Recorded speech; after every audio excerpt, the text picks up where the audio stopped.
Wow. Now I'm really excited. Yeah. Rocket Pod is coming. Hey, everybody. Welcome to Decibel Geek Friday Night Live. We're back, ready to rock and roll for you right here tonight. We're going to talk about some really cool stuff. Here's to the rock and rollers on Friday night. It's been a long, hard week. We made it through it. And we're here to have some fun and talk about our favorite music in the whole world, hard rock, heavy metal music. We love it all. I'm Aaron Camaro, joined as always on a Friday night by my main man right here, Mr. Chris Sinzak. What's going on with you, brother?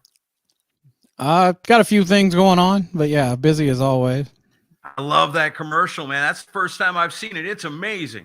Oh, thanks, man. Yeah, hopefully that get some people excited to come next March. It's going to be a lot of fun. So cool. So cool. Oh, yeah, I got to turn my comments on. It's been a minute, but I always forget. There we go. Look. Got a bunch of Facebook users. Oh, too funny. But yeah, no, it's been cool to get it announced and finally get it out there. And then today, we obviously made the first guest announcement. If you're a Decibel Geek listener, you already know, but we announced today that rock photographer Mark Weiss is going to be joining us in March. I'm so used to saying in August. I almost said August. Yeah. Man, that's amazing. Mark Weiss, so many great album covers, so many great live photographs. I mean, this guy, boy, the stories he must have. Stories he must have. I bet you, man, he can't even tell half the stuff he's seen. But maybe we can get him to tell some up on stage at Rockin' Pod. Man, that would be amazing. Awesome. Yeah, I'm excited to I had a great Zoom call with him a couple weeks ago, and he loves the event, loves the concept, so he's excited to be around. Oh, nice. Sink and Stanley is gonna the metal summit's gonna be there. Right. Love those guys. Yeah, we got Bushy coming this year, man. I sure hope so. Yep, we got a lot of you guys showed up tonight. That's good. I'm glad Nice. People tuned in for this. Oh yeah, Sink and Stanley's here. Yeah. So speaking of Sink and Stanley should have his own booth at Rockin' Pod, I think.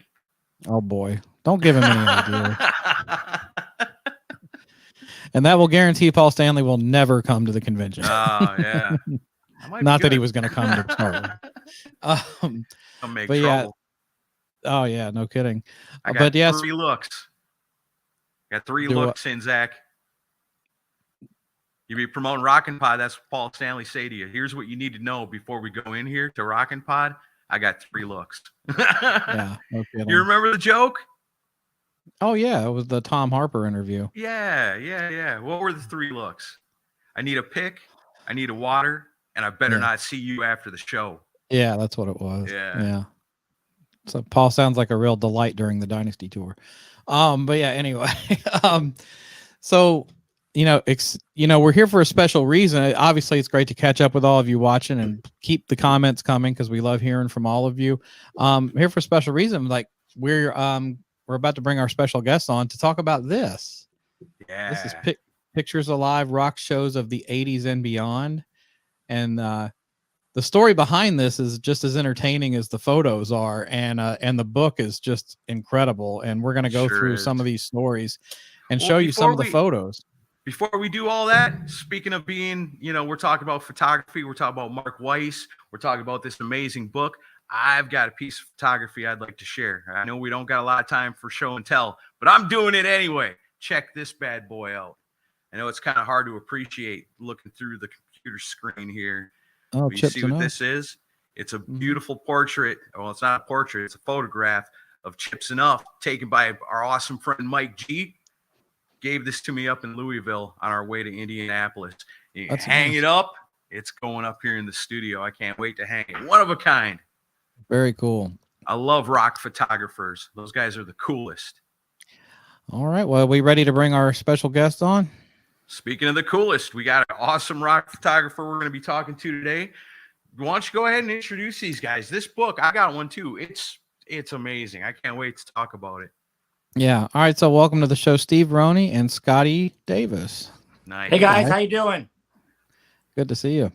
What's happening, Steve, Scotty? Rock and rollers, I know. All right, baby. We're here. We made it. Nice. And Steve and I are in great moods because our beloved Chiefs won last night, so we're happy. I don't know about the plus or minus for potential sales of the book, Chris. You never know. Well, we're all clan with the Chiefs fans. So yeah, I just wanted to I had to mention the Chiefs winning last night because that was a lot of fun. I won't bring up the Packers, Aaron. I'm sorry. Oh, thanks a lot. Even though I just did. I won't bring up the Packers by bringing up the Packers. What a guy. Yeah. But we're not here to talk about football. We're here to talk about rock and roll and this amazing book right here. I want to let everybody get a good look at it. It's freaking awesome. This is one of the coolest books, and we get sent books from time to time that authors, it's rock stuff, so they want us to check it out and maybe get a chance to talk about it on the show. But when Chris said, hey, I got Steve and Scotty from the book, Alive Pictures, I was like, let's do it, man. This book is amazing. So many of my favorite bands in here, so many live photos. Obviously, I've never seen before, and nobody else has ever seen before, unless you happen to be in Steve's studio and looking around on the walls. Yeah. Because he's got them all. But these are unseen live photos from so many of your favorite bands. And the story is amazing because, Steve, you come from a time starting to do this when you couldn't just walk into a show with a big old camera and take pictures, and it wasn't like, oh, I'm going to get on the internet and try to find somebody's email and get a connection to where I can get a press pass. None of that. So you had a really unique way of capturing these photographs. Why don't you tell the people what you had to go through to do all this? Well, like you said, I mean, it was clear as day on the ticket that no cameras were allowed ever. They just weren't. And about my freshman year in high school, I was taking an interest in photography, and I took a photography class. I was just into it. And like I talk about in the book, seeing the magazines like Hit Parader and Circus and Cream had just great pictures of all our favorite bands. But those were from professional photographers who weren't in the crowd. They were right in front of the stage, with no one pushing and shoving them. And I just thought, I'm gonna try something here. And I had a camera with a zoom lens. And what I did was I'd wear my black members only jacket, and I would take the camera apart, take the lens off, and I would stick the body of the camera on the sleeve of the jacket under my arm here. And then I would take the lens and do the same thing on the other arm. Okay. Then I would push up my sleeves to make me look kind of bulky, because I'm a thin guy, right? And then I would take the strap of the camera and I would put it around my waist like a belt. Okay. And I'd always have one roll of film, almost always one roll of film that was in the camera, no flash. I never used a flash once. Right. Okay. That's just one more thing I got to try to hide on me. All right. And you can't take a flash, that's going to attract attention by doing that. Quick way to get busted. Yeah, exactly. So what I would do, back in those days, there was a pretty good pat down when you got, before you went into the venue. I always got really nervous. And what I would do is when it was my turn, I would just open my jacket like this. So I was revealing, I'm not hiding anything. And what they would do, they would pat me up to my armpits, not knowing about 2 inches away is a camera and a lens on the other side.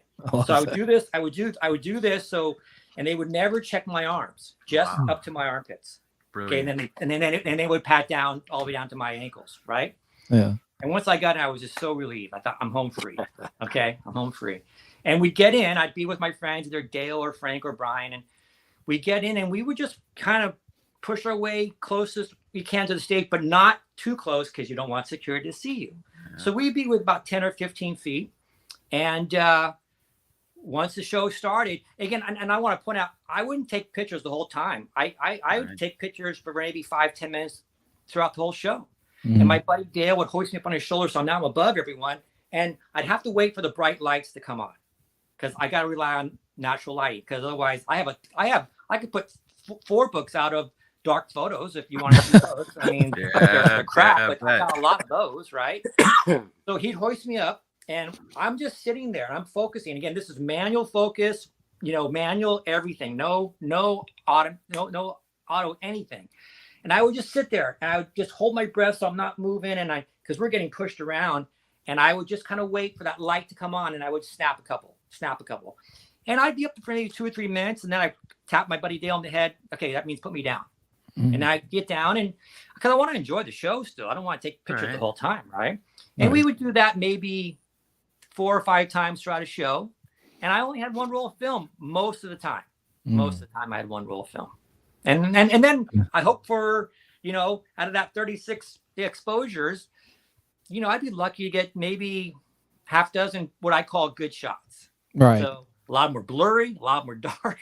You know, it's a lot of bad shots in there. So that's what I did. That's how we did it. Well, how did I was going to say, it sounds kind of like taking pictures of the Vinnie Vincent show at Creatures Fest with your camera phone. You hop up, take a couple, pop down, don't get caught. You know, so the flashlight, boom. Yeah, it was always a crapshoot. You know, it really was. I get up there and I would just, you know, and hope that I get something. But there was a lot of times I'd see something great, but it was in dark lighting or not, and I go, so I wouldn't even take it. You know, and the one of Eddie that I get asked about all the time, where he's jumping in the air doing the splits, you know, that was pure luck. I remember I was on him, just following him, and he had and had bright lights, and he was running, and I just he jumped, I snapped, and I just got lucky as I can be. It's a beautiful picture, yeah. It's probably my best shot. I love it. Yeah, it's focused, the lighting's there. That's all you can ask for. Nailed you know? Yeah. Yeah. Well, so. How did you and Scott meet and come together to make a book out of this? Like, when did you come up with the idea of, man, I've got all these photos, I should do a book with this? Well, Scotty and I were friends for, you know, we became friends because of my photos back in 1983. Okay. And we had a mutual friend, and our mutual friend, Ernie, was at my house one day, and I had all these I had all my photos in my old bedroom. I had all 4 walls covered with 8x10 concert shots, my favorite ones. And I just recently take pictures of the Creatures of the Night tour, Kiss, in 1983, and I got some good shots from that show, which are in the book. And he said, you know, my buddy Scott would love to see these. So before you know it, Scott comes over to my house. We meet for the first time. I think his mom drove him, if I remember right. Nice. Waited awesome. outside. Kiss friends. They're the best. Yeah, and we just became friends from there. And so he knew about my photos, you know, over the years. And then in 2020, just 2 years ago exactly, I just presented the idea to him, and right away he said, yeah, it sounds great. And Scott will talk here in a second, but his creative idea is the reason why this book looks like it does. I took the photos, but he made them look how they do in that book. It's an amazing thing. It really is. It came out better than I think we both hoped, because I was concerned about, you know, I've been looking at these photos on my walls for 40 years. How are they going to translate into a book? I was really worried about they may not look as good as I like to think they are. And from Scott's doing, they came out better than I'd hoped. Yeah. Yeah. That's it. Great stuff, man. Well, and the thing I want to give Scott a lot of kudos, because it's tastefully done. It's not like gaudy, because there are some photo books for rock bands that come out where it's just over the top with too much color and stuff. And I like you kept the center stage is the photo, but also the design work it's understated, but it's just right, because it highlights everything perfectly. So I mean, you must be real proud of the work you did on this. Yeah, I was coming off of another project, that wasn't as magical as I had hoped. And, Steve calls me up and says, hey, have you ever thought about doing a book for me of my photos? And I said, dude, let's go for it, man. It was literally like snap the fingers. We talked the next day. Steve sent me a disc of all his images. I started going through them, and I was blown away because, like Steve said, I'd been to his room back in the days, and he had just about everybody up there. But he had photos of UFO. He had photos of Def Leppard on their first tour in '81. There was all this stuff, and I was just like, man. And then I remember Steve said to me, "Do you think people would like this stuff?" And I said, bro, with the stadium tour going on right now, there's a whole kind of flashback to the 80s and the metal bands and the hair metal bands. But what's nice about this book, it really is like a solid menu of your big bands from Van Halen, Ozzy, AC/DC. But then you have Accept, Queensryche, Saxon. You might not have a ton of those guys' photos because we focused on the big boys. Right. But I think if you're just a fan of that era of music, 81 to 86, plus then you have all these extra Kiss shows, 96, 2000. It really is a special collection. And we always say there's nothing out there like that. So if you're just a fan of 80s rock, boom, this is it. It's like your show. It's just, in fact, that's why we're so grateful to be on the show. You guys are like the perfect fit for this book of sorts. Yeah. So very cool. Like, send it to Chris and Aaron. These guys are gonna freaking love this thing, and we do. Hey, one thing I like to say, Scotty, a really nice touch in this is the black pages. It gives it a very metal kind of a feel, and it also makes all the pictures and the graphics and the large pictures, the little pictures, makes everything jump right off the page by having the pages be black, and I love that about this book. Yeah. Thank you. It adds a richness to it, certainly. Yeah. I want to point one thing out. I don't think every idea Scott came up with, I don't remember saying, I don't think I care for that. I don't think there was one. He'd ask me what I think, and I might put my 2 cents in. But boy, one of the things I keep going back to, I want to point out, is when we were talking about the cover. I think the cover was one of the last things we did. And the only idea I gave Scott was, what I envision, Scott, is a picture of a crowd of people at a concert. Like, pretend you're standing on stage and you take a picture of the whole crowd, right? Kind of like the back of Kiss Alive 1, but all crammed in. And then have my pictures, just have like a dozen pictures, just scattered all over the place, like a collage. And what he came up with was that, but then he put them on film strips that made him look just great. You know what I mean? And I thought, oh, that's great. I love it. That's I would have never thought of that. You know what I mean? So I really, really, really was happy with that idea. And that's just one of many of them. Yeah. And Steve really wanted the pictures to be, that's the subject matter of this book. Right. And, it was just one of those things like, like Aerosmith, let the music do the talking, it was here, like, let the pictures do the talking. And then what was just really cool was Steve was smart enough to save all his ticket stubs. He kept all his old ads. And so we just, he gave me the freedom to kind of make it the way I thought it would be, and that people would dig it. And again, we get so much, you look at an 81 Van Halen ticket, it's $10. 10 effing bucks. Yeah.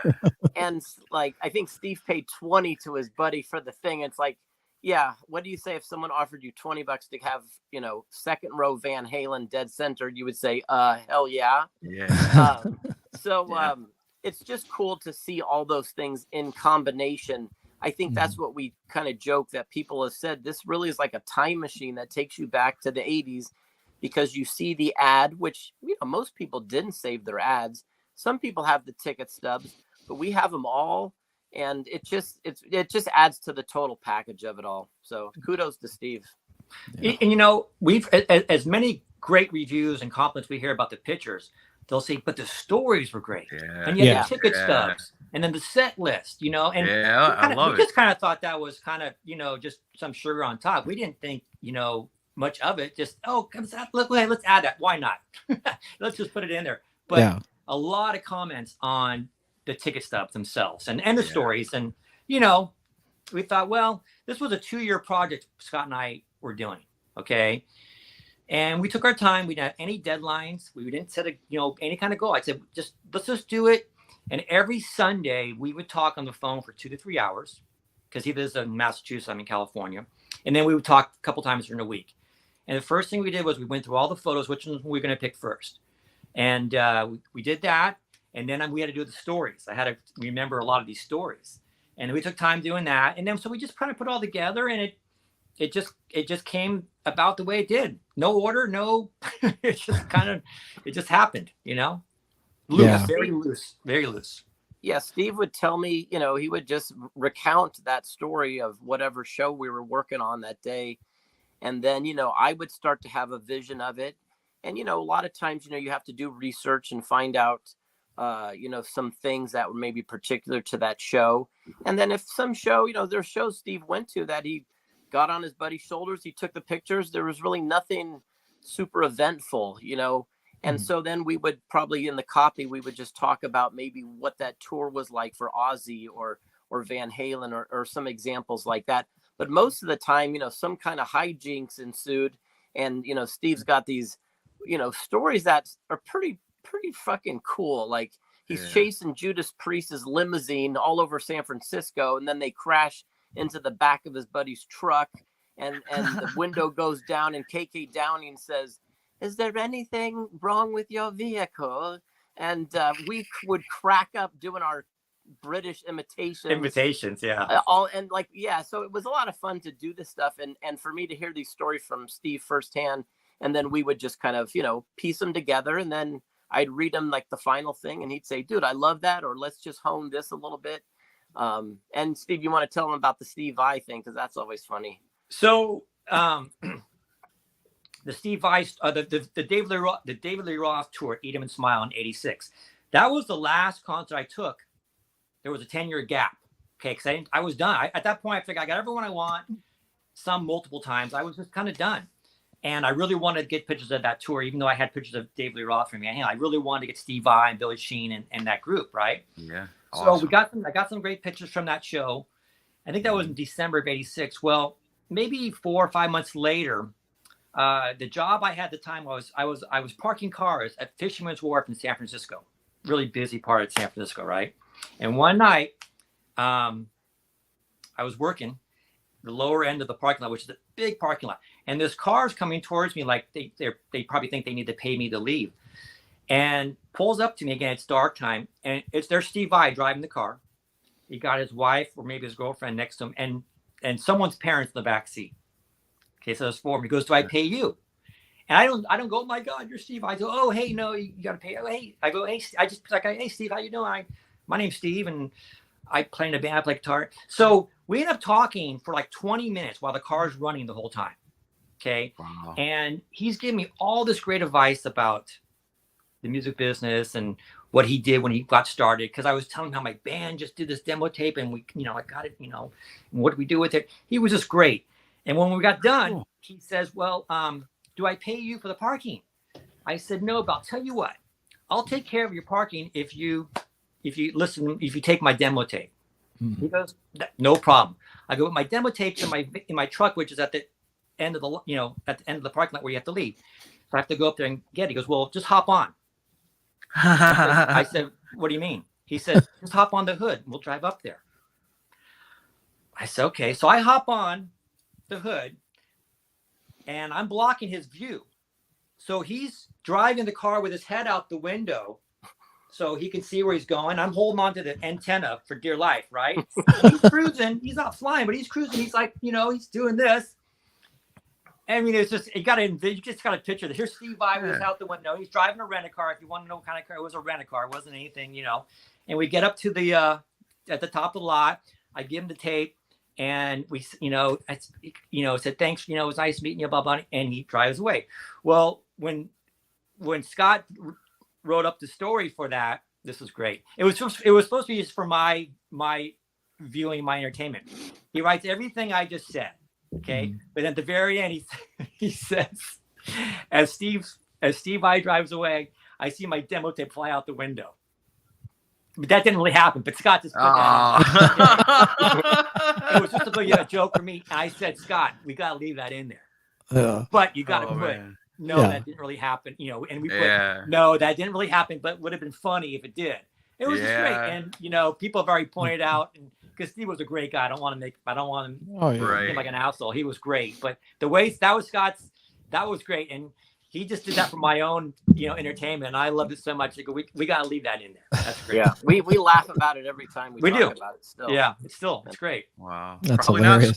Probably not so fun for mom and pop in the back seat, sitting in the parking lot, listening to 2 rock and rollers go on for half an hour. They never said a word the whole time. They just sat back in the seat patiently. I don't know if it was his wife's parents or I don't know. I guess it was, because I think Steve, I don't know. But this was 1987. And I ran into Steve Vai maybe a year or two later at NAMM show. And I reminded him, I go, "Hey, man, you remember that last time you were, at Fisherman's Wharf in San Francisco in the parking lot?" And he, he seems to think he remembered me, but Maybe he didn't, but I brought it up to him. It was cool, you know. Well, I can't think there's too many people jumping on the hood of his car, so he probably remembered you. Might happen all the time. You don't know. Yeah, he was great though. It was, you know, I'm not going to tell him no. I'm not going to hop on. You know, I said okay, and I thought it was pretty, you know, it was pretty cool. So it wasn't quite a Tawny Kitaen moment. That's where we got the idea from, right? Yeah, on my car. Right. Can you share the one story I have to bring up, and I want you to share it on the show, is the bra story at the Van Halen show? Oh, okay. So that was, I think, 1982, the Diver Down. Yeah, I think that was a Diver Down tour, 1982. And they played 2 shows, and I went to both. And typically Van Halen always played 2 shows, and AC/DC always did 2 shows. I'd go to both, and I would take my camera to the first one, just in case if I got caught, I had the next night to try again, right? But if I was successful and got it in, take my pictures, I go the next night, not bring my camera, and just watch the show, right? Right. So I think this was the first night when I actually had my camera, because I remember we were down on the ground. Some girl threw a bra up on stage, and in the middle, in between songs, you know, David Lee Roth would always like to rap to the crowd. And he goes, "Hey, Edward, is this your bra? Because it's too big to be Valerie's." Oh, wow. and Eddie just kind of ran out there, grabbed it, and, you know, and that whole crowd just kind of laughed. But it was just spur of the moment, off the cuff. It was pretty funny. That's just so Dave. That's so Dave to say Yeah. something like that. Yeah. One thing I noticed in this book, and I've noticed it a few times throughout, there's a lot of times when it looks like the guys you're taking a picture of are looking right at you. Yeah. Have you ever had a time that where like a member of the band said, you know, that guy right there, stop him? No, thank God, no. And you're right. There's a few where it looks, and you don't know if they can see me or not, because it's in the crowd. It's dark. You know what I mean? Right. But we are pretty close. We're not like, you know, some of those are pretty close. Yeah, I don't know. Fortunately, no, I never got that. Like, hey, he's down, you know, down like front. Axl Rose never dove off the stage on you or nothing. That's no, good. That's no, good. exactly. Glad to hear that. Yeah, you know. And like I said, I'd be up on my buddy's shoulders for a few minutes, and, you know, and the people behind me are getting pissed off. They're throwing quarters at me because I'm blocking their view. So I'd want to get down. I didn't want to take advantage of it. So I want to get down. And especially if there wasn't anything to shoot, I would get down and then with a few more songs and try it again. You know what I mean? So, but yeah, no, I avoided some issues there and then the people, it was like I was the only one in the crowd that had a camera, and people would give me the thumbs up, like, "Oh, that's great. You know, that's, you know, wish I would have thought of that." You know what I mean? So people were very supportive until I was blocking their view. Yeah. But yeah, I also love the Cloak and Dagger stuff of having like one of your friends hold the extra roll of film in his shoe and stuff like that. I mean, like, how nerve-wracking is that every time you go to a show trying to get that camera in? So, okay, that's a good story right there. That's the Van Halen. So my buddy Al, that was the night I decided to bring 2. This is Van Halen 82, same show, same tour. And I decided I'm going to splurge. I'm going to bring 2 rolls of film to this show, right? And we're in line, and I gave my second roll to my buddy Al, and he put it in his shoe, and the other roll was in the camera. And we're getting close to getting, you know, up to the front, and I'm getting pat down, and I get caught. Dang. They what is that? I go, fuck. And now I'm holding up the line. Everyone behind me wants to see what I'm trying to sneak in, right? It's embarrassing. So I pull out the camera, and the guy goes, "Hey, no cameras allowed. You got to put that back in your car." I said, and I just thought, this just came to me like instantly. I said, "I don't have a car." I was lying. "I don't have a car. I got dropped off. Just take my film." And the security guard goes, "You only have 1 roll of film?" I go, "Yeah, that's all I got." He goes, "Okay." So he took the film and let me bring my camera in. So we get in, and we get down on the ground. We get down to the floor, and my buddy Al gives me the film. And from that roll of film is the picture of Eddie jumping in the air, everything from that Diver Down show, which at the time I thought were my best shots. So, you know, Someone was helping me out there. Yeah. So the one time I decided to bring 2 rolls of film, it was to my benefit. So yeah, that one. There you go. That's a beautiful picture. Yeah. And of course So that cool. one there. Yeah. And I think people forget, or they weren't old enough to realize, it would cost you about, $4 or $5 for a roll of film. You'd have to turn it in to get processed, which usually was like $8 to $10. You didn't know what you'd get. You finally get these things back and they could be fucked up or blurry or whatever. And it was just, today you just go on the internet, you find everything you're looking for. Like then you had to work for it. It's just a funny thing when we feel super old talking about this stuff, but you had to work for it back then. You know what I mean? So you got to bleed for it, baby. That's what Dave would say. You know what I mean? So. And if I had 2 rolls of film, like Scott said, everything's gonna be twice as much. The film, the developing, right? But I just thought, why not? Let's do 2 rolls. And I didn't think I was gonna get caught. I thought I was gonna be able to take 2 rolls of film of Van Halen, but no, I got 1. And and thankfully I did, because that's what we got when it's and I'm really happy with those shots. Really happy. Yeah. Yeah. It's almost amazing. like it's like, and you mentioned in one, I can't remember which band it was, but like or maybe it was, I can't, it might have been I think it was Van Halen. You mentioned that, you guys found out where the band was staying and everything. And then your mom, the next day brought up, so 14,000 people are at this show and you guys are the ones that figured out where the band's staying. That's pretty remarkable. And I'm thinking like, you're kind of like, the old Freaks film, one of us, because Aaron and I we were like the kids that would read the liner notes, and then like we would look through the Metal Edge magazine and find it. And like if I had friends that like X band, I would say, "Hey, so and so is going to play your city." And we were like, we were kind of doing a podcast before podcast existed, just with our friends. Yeah, and it's different than the general music listeners won't understand it, but people like us, it's just like you want to deep dive into everything about it. Yeah, and like you were saying, and that story is in the book where it was. I think it was after the 1984 show. Next morning, I'm getting up to get ready for school, and my mom was always interested or curious. How was the show last night? Just I go, it was great. This, that, and I go, oh, when we met the band after. She goes, what do you mean you met the band? I go, well, my friends and I, we found out where the band was staying at their hotel, and we went to the hotel and we met the band, and blah, blah. She goes, how many people at that show last night? And I said, I don't know, maybe 14,000. She goes, you mean to tell me out of that 14,000 people, you and your friends were the only ones to think of to go find, meet the band? Mm-hmm. I said, well, I never really thought of it that way, but yeah, kind of. That was, I never thought of it that way, but she was kind of right. Would you boy, if you applied yourself, you could really be something. Yeah, I know. Well, hey, I found out where Van Halen stayed. Yeah. But I don't know if you did what I would do. Like back then you could either find the tour book or figure out who the tour manager was, and then call around the hotels, ask for the tour manager, because they're not going to go under an assumed name. And that's how you found out where the band was staying. Yeah. I used to. Or you follow the limousines after the concert. That's what we did that too. You know what I mean? Oh, that's a great story. Yeah. Yeah. I never thought that like you could meet Judas Priest. All you have to do is stalk their limo and get in an accident with it. Yeah. That was at the Calp House, same thing, 1982. And I had this, I took this art class in school. I'm no artist. Scott's the artist here, but I did this kind of cheesy watercolor picture of Glenn Tipton. I brought it to the concert, but I left it in the car. And after the concert, maybe an hour or two after, the parking lot's totally empty. And we're still in the parking lot, and we see a couple of couple of people from the show standing on the side of the Calp House, and they say, hey, one of the limousines is back there. So there's maybe 3 of me and 2 of my friends and a couple other people. And all of a sudden, here comes this limousine, our direction. It's like maybe after midnight, 12:30 at this time.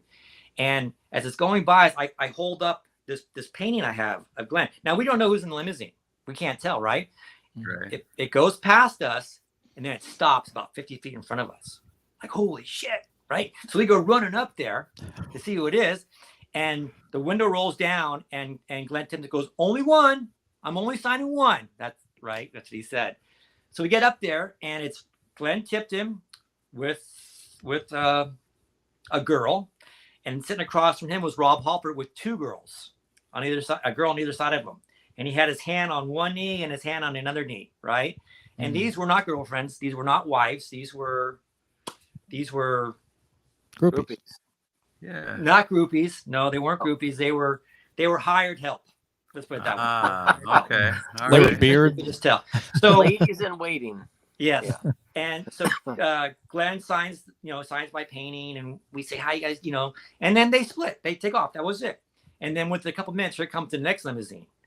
And we go, it's got to be KK or so, So we get my buddy's truck, Al, and me, Al, and Dale. And we get in his truck, and we're following the limousine. And we're just hoping they're going to go to the hotel. Well, this goes on for about a half hour. And the limousine driver recognizes these guys are following us. And he's taking us all through the city. This is like something out of a movie. They're chasing out of a movie, right? And my buddy Al had this big old Chevy pickup truck. Talk about a heavy metal truck. And this guy, the limousine driver, takes us to a residential area. We're going, where the hell is this guy going? So he finally drives into a dead end. Okay, a dead end. And we're behind him. And he's backing up, and he backs into Al's truck. And we go, holy shit. Right? We get out of the truck, and the window rolls down, and like Scott was saying, here's KK goes, did we do any damage to your vehicle? That's what he says. And Al says, hey, we just want some autographs. So we go up to the window. I think I had some photos. Can't remember what we got. I can't remember what he signed. But he had so it was him and Ian Hill, the bass player, and they had girls with them too. And we're like, hey, where are you going? And he goes, oh, we're going to dinner. And it's like 1:00 in the morning, right? And they were totally cool. They couldn't have been nicer, and there was no damage to the vehicle, Oh, good. But if you want to meet one of your favorite rock stars, just follow them. Hope the driver goes to a dead end, he backs into your vehicle. That's a pretty good way you might meet him. Works every time. It's a very unorthodox way of meeting your heroes. Yeah, it really was. But it was pretty exciting. We were like 16, 17 years old. We're in high school. So next day at school, oh my God, you're not going to believe, what happened to us last night. We were chasing Judas Priest's limousine, and they crashed into Al's, truck. And anyway, so it was great. No, that's in the book. It's in the book. So yeah. Try not to spoil too much, but yeah, there's some stuff right? I wanted to hit on. I mean, the book's well worth it for the photos alone, but I did a paper in college on the life of Bill Graham, the concert promoter, and you as a Kiss nerd, you confirmed something I've heard about for years, that Bill Graham was not a fan of Kiss. Can you share that story? So 1981, there was a small venue, a club in San Francisco called the Old Waldorf. Okay, and it holds like 200 or 300 people, and they had like cafeteria type tables where you would sit down, you could have dinner if you want, and Y&T played there very often. So I was seeing them for the first time, and they just put out the Earthshaker album, and it was very easy to get a camera in there. There was no pat down, no nothing. So I get in, and in the lobby they had photos of photos of bands that played there over the years, and I was just checking them out. I was like, oh, this is cool. This is before the show, of course. And I look, and here comes Bill Graham walking in my direction. And instead of saying, hey, Bill, how you doing, blah, blah, I just go, hey, when's Kiss or Black Sabbath coming to town? I just, again, I was just a, dumb kid. Yeah. And his response was, I hope never. He, honest to God, he said that. And I said, what? I said, why? And he says, don't you like anything melodic? Now I was a little flustered and nervous. I didn't really know what he was talking about. I said, what's melodic? He just walked away. He didn't say like, oh, you mean like the Eagles or Journey or, yeah. He just walked away. Yeah, he was a tough customer from what I've read about him. Like he could be a very gruff guy. I got firsthand, That's awesome. And it was fine. He went into the show, and then Y&T came out and just blew the fucking roof off the joint. They just did. I was excited to see a lot of love for Y&T in here, because that's the band that we both recently kind of fell in love with in the last few years. Yeah, just amazing band. Yeah, and that's when they were, man, and they still are. And Dave was great. I sent Dave a book, Medicetti, a few weeks Mhm. ago, and he sent. I don't know if he's got it, but he got it. I say, Dave, maybe. Oh, there you go. Yeah, can you take a picture with the book? And he did, and he had a great. He texted me, and exactly what it says there, and he was just great. You know what I mean? And yeah, you can't ask for more than that. Just a stand-up guy. He just is. Just a great guy, and I've known him for quite a while, and I wanted him to have a book because they're in there for one. And him and I have talked about photography over the years, and so I figured he would like it. But he really was great about his review and taking a picture and sending to us. Goes, do whatever you want. I said, is it okay if I post that? He goes, yeah, man, do whatever you want with it. Nice. So it was very cool, very cool. So is this the first time like he had the opportunity to see these photos, or had you shown them to him in the past? I've shown him, maybe about 10 years ago, I was over at his house, and I brought just a few of some 8x10s of him and Van Halen, some, some of the ones in the book.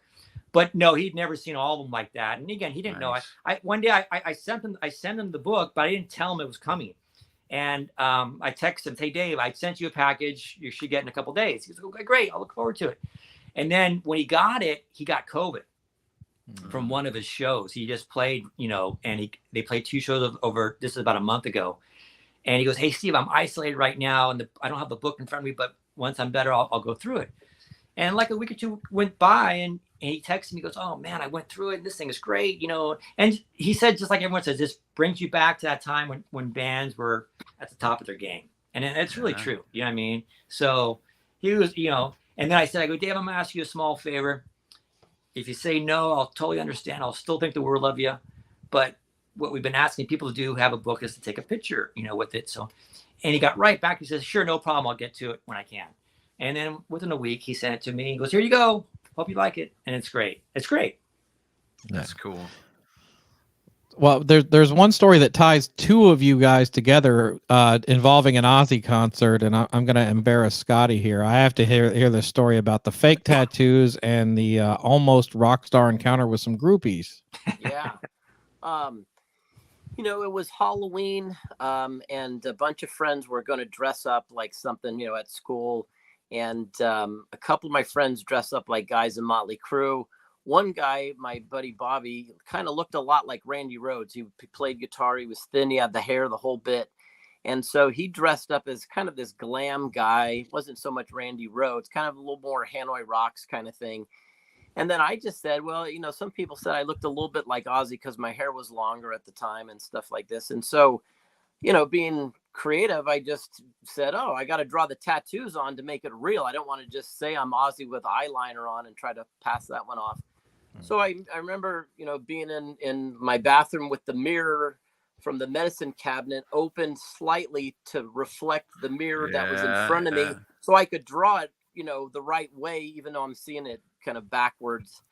And I did them all. I mean, even the ones on the knuckles, you name it. If I saw where he had it, and he certainly wasn't as tatted as much as he is today.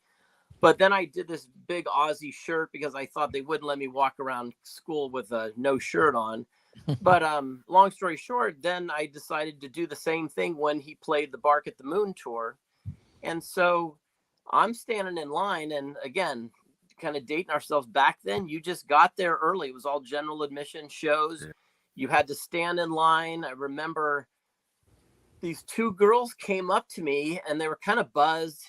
And the girl was just kind of looking me up head to toe. And I was wearing like red pants with the little Capizios Ozzy had at the time. I had this belt that said Ozzy. And everyone, I'm thinking, how do these people not realize these are fake tattoos? Maybe to my credit, I drew them well, but people were like, dude, check out this guy's fucking Ozzy tattoos. Holy shit. Anyways, these 2 girls were kind of buzzed, and they came up to me, and they're like I said, they looked at me up and down. They were like licking their lips, and they're like, we would do anything for fucking Ozzy. And then they're like, winking at me, like, you know what I'm saying? And I was like, like, oh my God. And, I'm Ozzy. Exactly. You slipped into the British accent immediately. Yeah, right. Yeah. The truth be told, I did jump out of line because the crowd started chanting Ozzy, Ozzy. So I jumped out of line far enough so that everyone could see me in the parking lot. And then I was doing the total, Ozzy thing like this and yell and go crazy like he would do. And I ended up getting part of the crowd to kind of go, Ozzy, Ozzy. And a couple of people I know said, dude, that was you. And I was like, yeah. And I don't know, kind of a funny thing, but that's my part of the Ozzy story. Steve was at the concert shooting pictures, and I'm, fighting off girls who want to lay Ozzy. It was a crazy day.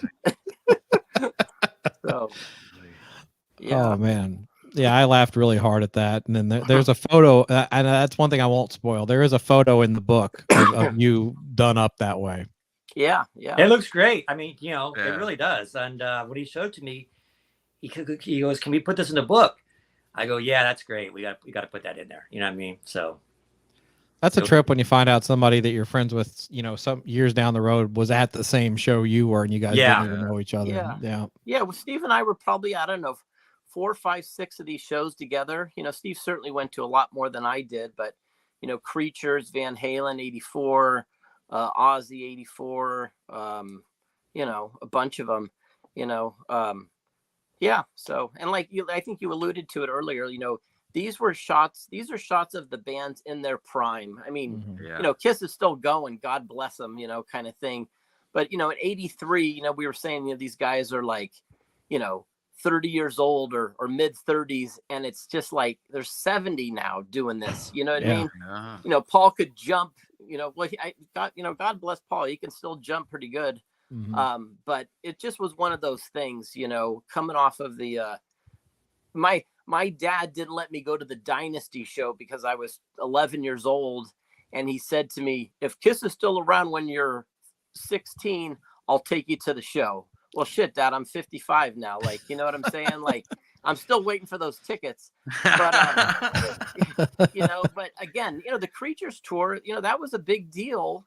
It didn't really do that great, but we saw the last show with Motley Crue opening, which they only did, I think, 5, 6, 8 dates, I think, on the West Coast, something like that. And then they go to Brazil, do a couple of shows, and then the makeup's gone. So, it just was cool. It was just cool back then and I love that Steve captured all the stuff, so. Yeah, the Creatures tour, not many people saw, and then even less people saw Kiss with Motley opening on that tour. So that you're very lucky to have seen those shows. Yeah, and the book lists all the opening bands. Yeah, it's I really love cool that. to see, Bon Jovi as an opening act. They're for the humongous. Scorpions. Yeah. For the Scorpions, yeah, and I think that's what's really cool.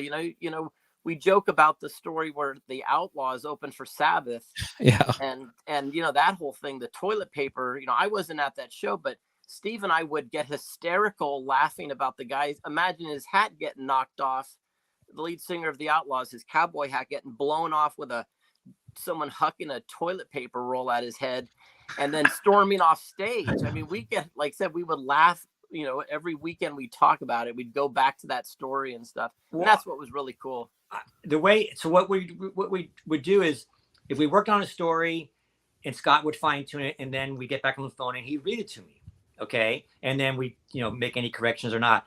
But every time I'd always want him to read that Sabbath Mob Rules tour, because the way he would read it, I could just, it brings me back to just dozens and dozens of rolls of toilet paper just bombing the Outlaws. I mean, poor guys. You felt bad for them. I mean, wow. Whoever thought that was a good combination was out of their fucking mind, because it just was. Weird pairing. And they were a good band. They just, what are they doing open for Black? I don't know, maybe they were on the same label. I don't know. But these guys got pelted. They just got pelted. And the way Scott, described it was pretty funny, like ancient Roman catapults. You see the toilet, and you just fly through the air. And it's so we always got a chuckle out of that. It was funny the way he came up with it, and but it was very true. And they just got nailed with. I mean, it was unfortunate, but that's what you did when you're a stupid teenager. Right. Yeah. But yeah, and then it was interesting. As a Kiss fan, of course, we pay attention to especially to those parts of the book of it. It's you said you wanted to see, or you took photos at the Dynasty show, but they didn't come out the way you wanted. But then you see him on Creatures, then into Lick It Up, and then Animalize. And I'm somebody who got into it, and I think Aaron was into him when they were still the original band, but I got into them in '87 when they were in the non-makeup years. So to me, I got the magic of them during that time, but I guess somebody who came up with them through the early days, it just didn't seem the same. And I saw it was interesting hearing your reflection on that, how they kind of just became another band to you at the time.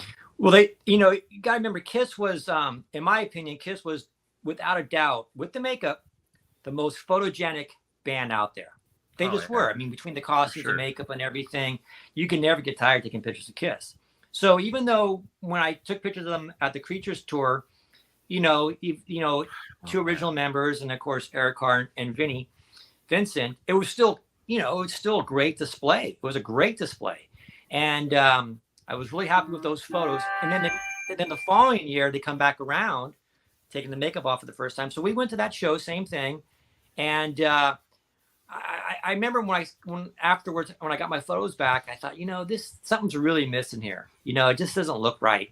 And even though they played their hearts out, they sounded great, they still had great tunes, it was a completely different band. And then I went once more the year after that, in '85, I think that's Animalize tour.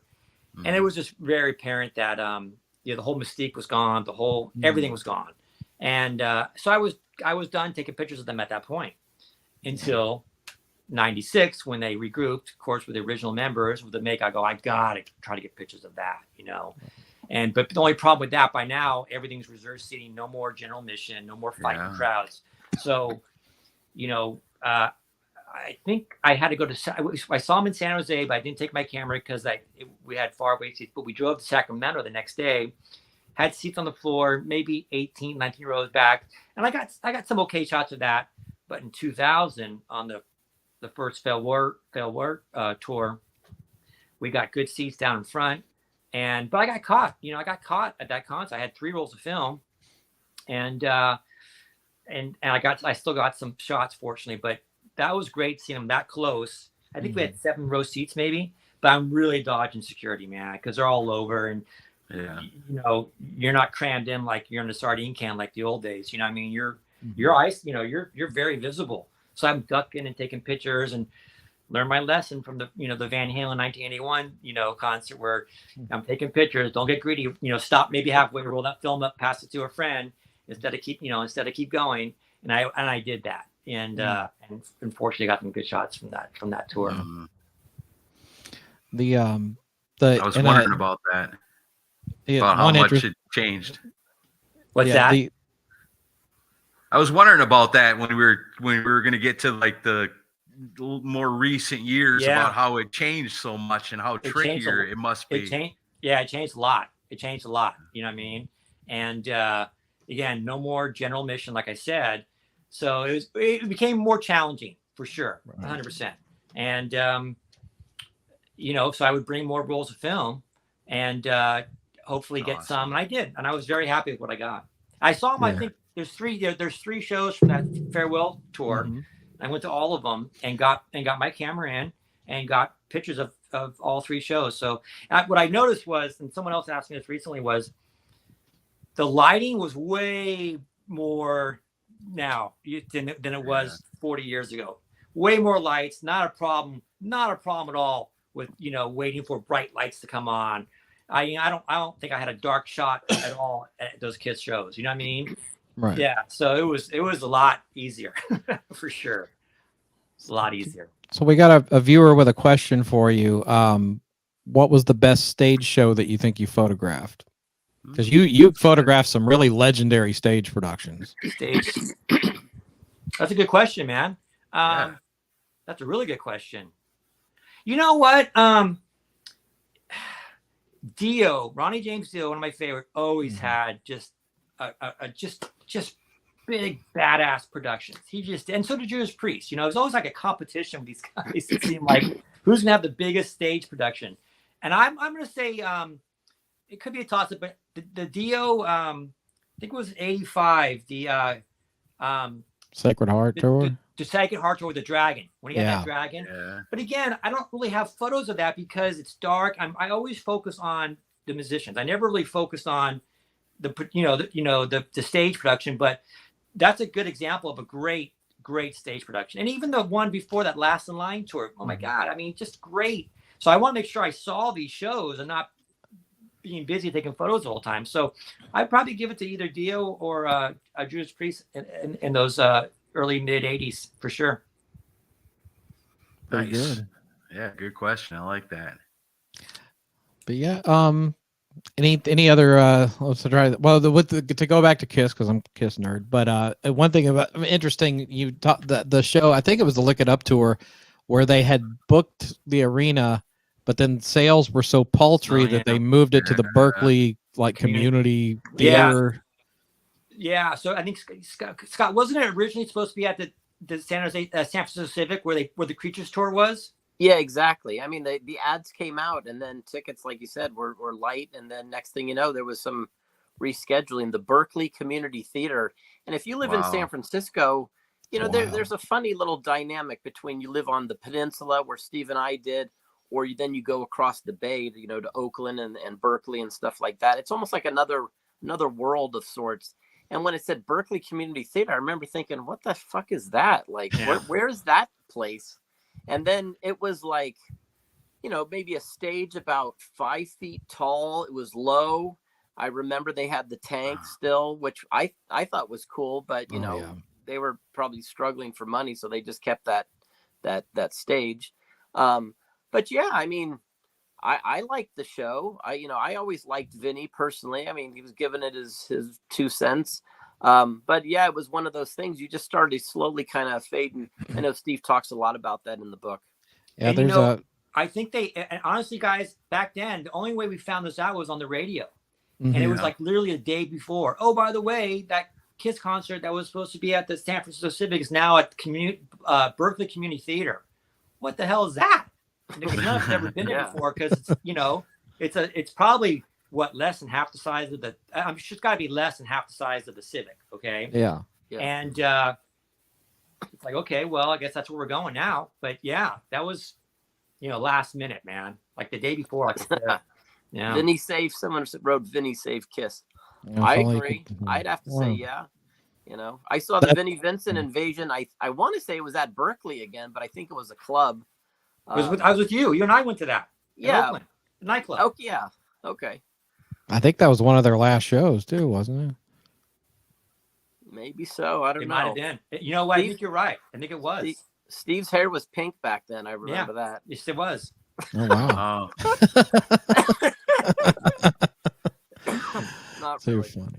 But yeah, I remember with that Berkeley Community Theater show, there's an interview with Gene on like LA TV from that time, and he said something like, well, the Civic Center was double booked, but we didn't want to let the fans down, so we're going to be at the Berkeley Community Theater. Yeah, sure. Oh man.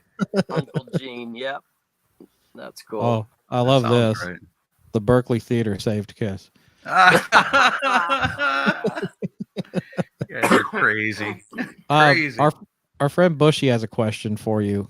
Who did you not get to photograph that you wish you could have? Oh, first you got story, a lot. Steve. That's another. Okay, so it's the very first. Okay, the very first story of the book, Van Halen, 1981 Fair Warning tour. All right. When they were, in my opinion, at their peak, I thought. Okay, and this is the concert that a friend that I had just become friends with, Bob, who he scored four second row center seats, because it was at Oakland Coliseum, and they did have reserved seating sometimes there. And so that's the concert. I paid $20 for this ticket. It was face value $10, and Bob would sell it to me for 20. So no problem, let's do it. And Bob was also a photographer. Well, we got our cameras in, we get to our seats, and and he gave me the center seat right in the aisle, man. And but in front of me, the front row seat was vacant. No one was there. The front row seat was vacant. No one was there. But then again, the security is right there looking at me. He's leaning against the stage, and he's looking right at me. He's 5 feet away from me, 6 feet away from me. So I go, I can't get pictures. I mean, I have nothing to hide behind or nothing. So the concert starts, and I'm okay with them, enjoying the concert. And maybe 4, 5, 6 songs into it, I look to my left, and there's Bob, taking his pictures. He's going ahead. I go, what the hell? So I get my camera, I put together, and I'm doing the same thing. And I will say, I did have 2 rolls of film at this concert, so maybe that was the first time I did it. So I'm taking pictures. I know I'm getting these great shots. I could touch their, I'm that close to them. I'm taking these pictures of Eddie and they're right there. And I said, man, maybe I should stop, and just roll this film up, give it to one of my, Bob, and then I put the other roll of film in. I didn't. I was, I got cocky and I kept going and I get caught. And the security guard goes, come here. And I roll up the film and I give it to him, and, and I go back to my seat, and I'm just sitting there, and I wait a few songs, and I pop the next roll of film in, and I start going again. And again, I'm getting these great shots, and same exact thing happened. I got greedy. I should have stopped halfway through, and he saw me again. I go, fuck. I just opened the roll. I opened the camera. I ripped the film out. I threw it at his feet. I was fucking pissed at myself because I should have stopped and I didn't, Yeah. So that's the one that, and I should probably finish the story because it's in the book. So I didn't get any pictures of that show, but what I did get was the pick. No. So if any Van Halen fan knows that Eddie on his guitar has a piece of duct tape rolled up, and he has a bunch of guitar picks taped to it, and throughout the show, sometimes he throws them out or whatever. Well, in between songs, David Lee Roth, again, rapping to the crowd. Now I'm on Michael Anthony's side, I'm in the center, but I'm on more his side, and Eddie's on his side over there. And I see Eddie take a pick from his guitar and he flings it out to someone on his, in front of him on his side of the stage, right? And he looks over to my direction, and we're maybe 20 feet away. I raise my hand to try to get his attention. He takes a pick. He flings it in my direction. If you've ever seen what a guitar pick looks like thrown in the air, it does this, right? It doesn't come straight at you. It's almost like a boomerang. Yeah. I just put my hand up and I caught it. Wow. The pick of destiny. You fucking nailed it. Love that. I look at it, I go, holy fuck, I just caught a guitar pick. Many. So nice. I didn't get pictures, but I got the pick. Yeah, So to answer sorry for the long story, but to answer this person's question, that was the one that, and I probably wouldn't trade, I wouldn't trade the pick for the pictures. I still have it. Actually, I have it taped to that poster of Eddie doing the splits. I've had it since 1981. They not named. Maybe the Dynasty show with Cheap Trick opening, that would have been good too. Which one? Didn't you say the Dynasty show with? No, I'm sorry. You tried to take pictures with Schenker and Cheap Trick. Yeah, I got pictures of that, but they didn't come out. Yeah, okay. That was my first real attempt. 1980. Big Michael Schenker fan. He was opening for Cheap Trick, and this is Michael's first tour. Going solo, and this is me kind of learning the ins and outs, taking pictures at a concert, and I just didn't get anything really good. I got some good ones on Michael Schenker a few years later. Yeah. But that was one that that was really my first attempt. But the 81 Van Halen Fair Warning, I really wanted pictures from that show. And I tried, but I was not successful. So, oh well. Right. I got lucky on the 82 and 84 tour. So I'm not complaining at all. Was there ever a thought or an interest in, going into hooking up with a media outlet to get photo pit access to do it, kind of on the legit side, where you don't have to worry about getting caught? No. I was very happy doing it the way I did it, because you got to remember, this was just my own personal pleasure. Right. I wasn't selling photos at the time. I gave more photos out to friends than anything else. Mm-hmm. Okay. If guys who went to the concert with me, I'd give them photos, or I'd sell them I didn't make any money. It cost me money to do this stuff, but I was okay with it. I was just happy looking at these photos for years on end after the concert was already done, you know, and remembering what that was like. And the other thing, when I went to these concerts with my friend, we're okay, we're boring. We don't drink. We didn't smoke. You know, we got high off the adrenaline from these shows. Okay. So I can remember a lot of the stuff 40 years later, what happened. I really can, you know?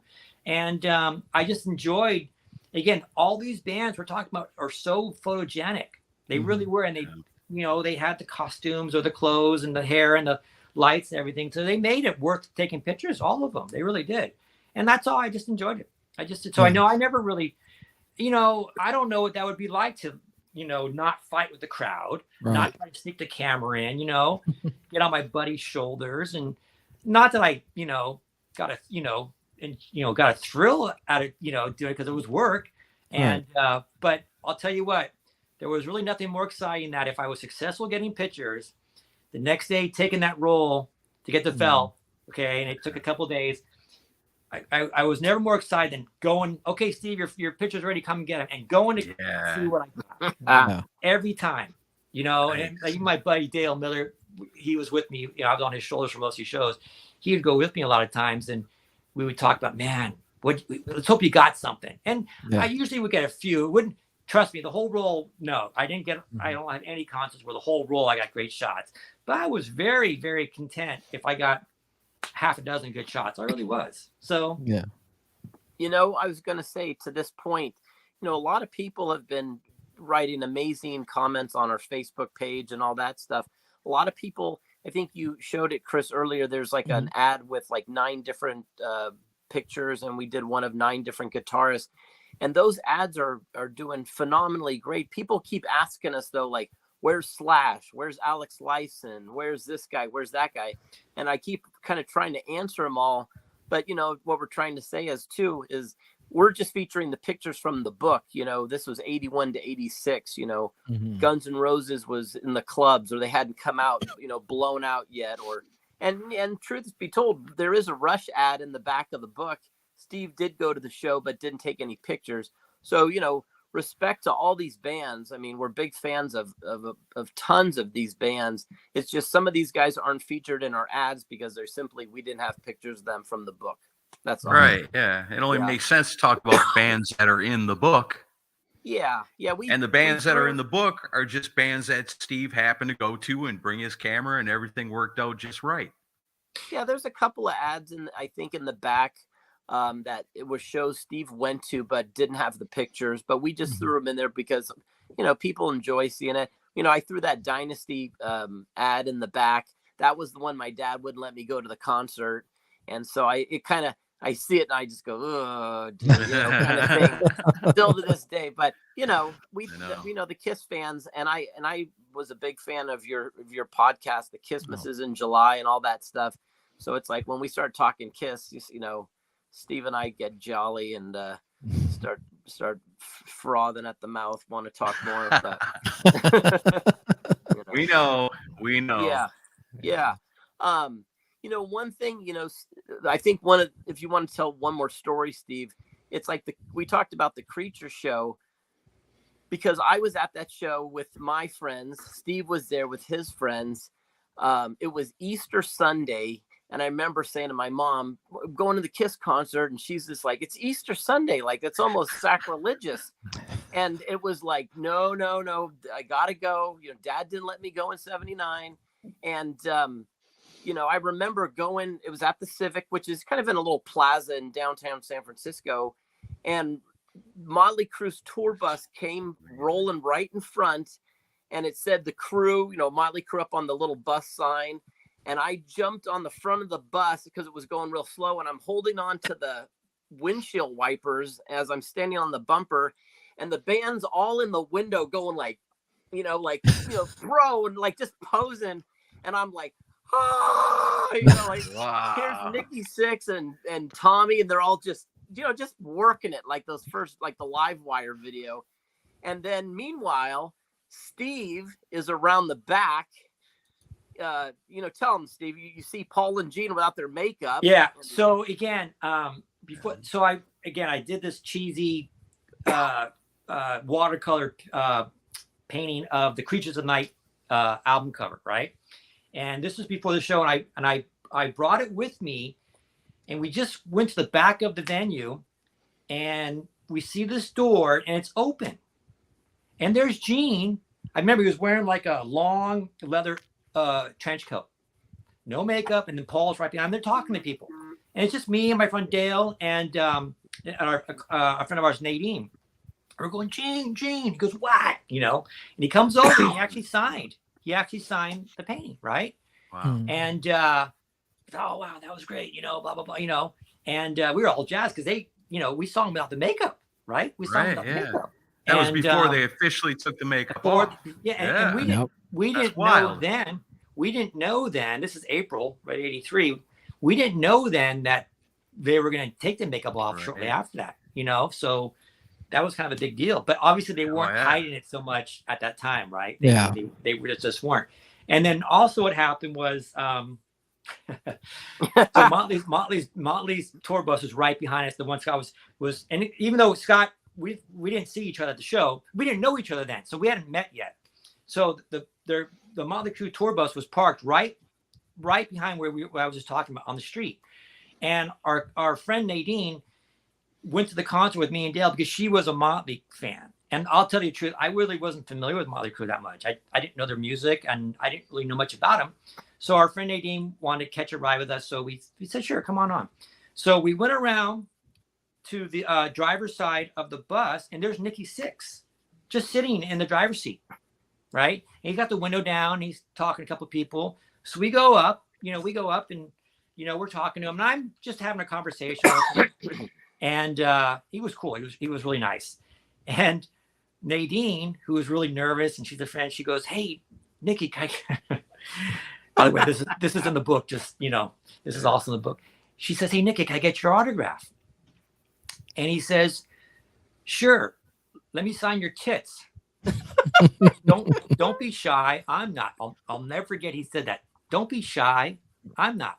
Well, there was a little problem. He's sitting up high in this bus, and we're on the street, right? We're in the street. Okay. So Dale and I, we lift her up.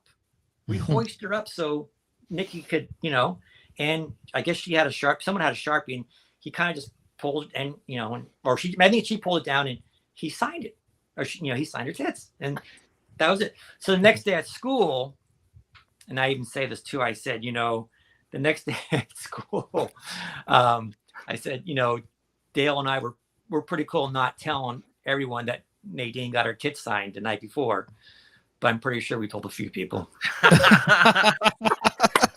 Well, you got to tell a couple people. Yeah. You know, we're seniors in high school, you know, and but I remember we were, you know, we had to tell a few people. And I think what's kind of ironic is I don't think Nadine knows about the book.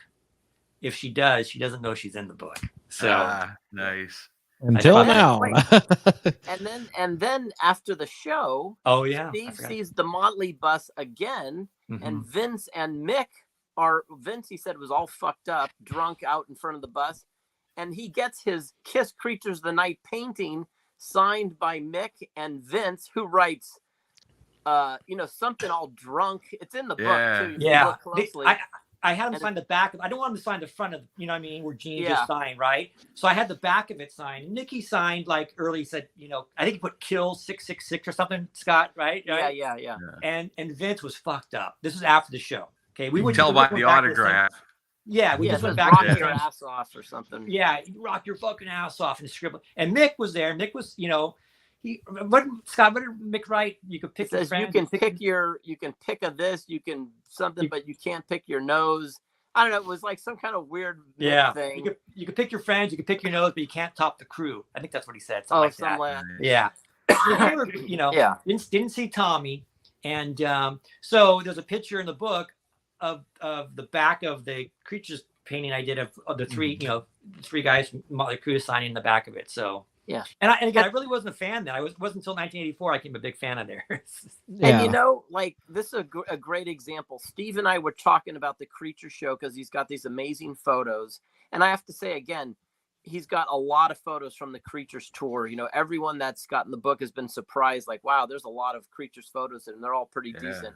Yeah. But you know, the story with Motley and all this stuff, you know, it's just kind of wacky. And then Steve's telling me this thing, and I say, "Do you have that old Creatures painting?" And he goes, "Oh yeah, I got it." And so, you know, and it's like, and it has the Motley Crue signature on the back, and he says, oh yeah. And I'm like, bro, that needs to go in the book, you know? Absolutely. So I would pull a lot of this stuff out of Steve. And, you know, I know he's embarrassed about some of his kind of cheesy Glenn Tipton painting. There's even a kind of a cheesy Eddie one too. But I just said, bro, it just adds to the story because people can see the visuals. They put the story together in their mind. And, you know, here we are talking about it. And like, you know, someone would get a kick seeing an old 1983 Nikki Sixx autograph or anything like that. I mean, they're still, you know, totally huge. In fact, like I said, the stadium tour, you got Def Leppard, Motley Crue, there's this resurgence, and they're writing this book, baby. So very cool stories, man. Very cool. Wow. Is Dale still around? Oh yeah, Dale, my buddy Dale Miller. Dale. Shout out to Dale. So I'll tell you about that. So yeah, we're still very good friends, and awesome. When we did the book, so I didn't tell anyone we were doing this book when we did it. For 2 years, I didn't tell anybody. My wife knew a little bit about it, but I didn't tell anyone. So once we got because I didn't want to tell people, oh, I'm working on this book with my photos. There was no guarantee we were going to finish this thing. Right. Okay. Because we were doing it all ourselves. And what if people came up, hey, Steve, where's that book you said you were doing a year ago? Right. So don't jinx it. Didn't tell anyone. So we get the books. And I told Scott from day one, what I want to do when we get the books, I want you to send, because all the books went to Scott's house. I said, I want you to send me about 25 books, or I want 25 books sent to me. And he's like, why? I go, I'm going to send them to friends, but I'm not going to tell them I'm sending them a book. I'm just going to surprise them. Okay. Nice. But what I did with Dale, because Dale, it was like 40 years later, I'm thanking Dale for hoisting me on his shoulders. Right. So I got the book. I called Dale up one night. I said, hey man, I got something for you, but you got to come to my house to get it. So he was the only one I didn't mail it to. I wanted him to see it in person. Okay. Yeah. And he goes, well, what is it? I go, I don't want to tell you. It's a surprise, you know? And he goes, well, how big is it? I go, well, I'm just fucking with him. I go, well, it should fit in your car. He goes, well, should I bring my truck? I go, no, it fit in my car. Okay. He goes, well, I'll bring my truck. I go, no, just bring your car. It'll be fine. So he came to my house, and I was really nervous because I had it in a box. And now again, he has no idea what it is, no clue, right? But he did, you know, he later told me he thought it was some big collage poster of the photos. That's why he said, do I need to bring my truck? So he was kind of close, but he didn't think it was. So he comes to my house, and I actually filmed him too. I go, okay, so here you go, sit down, here it is. He goes, oh wow, it's a lot smaller than I thought. I go, well, yeah, it is. So he opens it up, and I've been kind of known over the year to pull pranks on people, and everyone that I mailed this goddamn book to, they said, Steve, I don't trust you, man. I'm going to open this thing and a spider's going to jump at me or something. I'm going to be pissed if that does. And I go, no, man, trust me. He goes, I don't, I was kind of getting pissed off because everyone was saying the same thing. So Dale's like, hey man, is something going to jump out at me? I go, no, I'm serious. For once I'm being serious. He goes, okay, better not, I'm going to be pissed. So he opens the box and he opens it, goes, oh, fuck, no way. And he just right away knew what it was. Okay. And I said, hey man, there's more to it. He goes, what do you mean? I go, well, I mentioned you a lot in here. He goes, what? I go, yeah, man, I mentioned you a lot in here, cause you were the guy who was with me at almost, well, most, not all, but most of those concerts and hoist me on his shoulders, man. So I said, so 40 years later, thanks man for helping me out. So, and he's been telling all his friends, of course. And it was just a great vibe to get these to my friends who were either at the concerts with me or were there on their own, and they just relived, and they all knew I had these photos. They were familiar, you know what I mean? So it was nice. That's super cool, man. I love it. That's great. Well, this has been a whole lot of fun, and I appreciate you guys coming on to tell the story behind the scenes of how this book came together. And I've just loved going through it. And like I mentioned, the stories are every bit as entertaining as the photos are. So great job on the design work, on the photos, on the story. It's the whole package. And thank you. Picturesalive.net is where you guys can find it. I think we've moved a few copies for you just during this conversation. Yeah, so I saw we did. Yeah, nice. But thanks for doing this, and please let us know if you do another one. We'll be ready to promote it for you. Guys, just hey, thanks for having us on. This is how we're doing it. Okay. And we knew your guys' show would be perfect for it. And that's why we wanted to get you guys books in advance to check it out. And so we really appreciate, having us on, because this is how we get it out there. And, so thanks again. Really, it means a lot to us. You've come to the right place. Let's do it again in 6 months. Hey, let's do it. You got more photos? Yeah. Or is this all of it?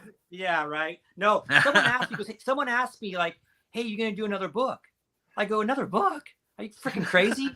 I go, I don't have any more photos worth putting in a book. This is You it. have to get a camera and get to work, man. But I'll tell you, there's 300 pages, color, and it weighs 3 pounds. So it is a book. It is a book. It's a piece of a book. Awesome. Yeah, Got some heft to it. the guys at Kiss Alive Forever, that's a great book. I'm friends with them, and they, we basically kind of copied some of their specs that they use the printer. So, people love that book, but we actually have, I think, 13 more pages than them, I guess, officially. But, I have to say the book came out really well. We're very proud of it. We love the feedback. We appreciate the fans just listen to us babble about the stories and stuff like this. But it is really cool, and we appreciate everyone taking the time. Thank you, everyone. Nice. Hey, thanks for Definitely. coming You guys on. should be super proud of this book. It's amazing. Everybody, you got the link. Chris has been putting it in the conversation the whole time. If you're watching us live, get out there and get this book. You're going to love it. You love Decibel Geek and what we talk about and the bands we talk about. It's all in this book. You're going to love it. If you're watching it later on, the book's available. Hit one of the links in the conversations and, get yourself a copy. Aaron Camaro, Chris Sinzak, and Decibel Geek approved right here. Thanks, guys. Way cool. All right. We'll see you guys next time we do the live stream. Cheers. Let's do it again.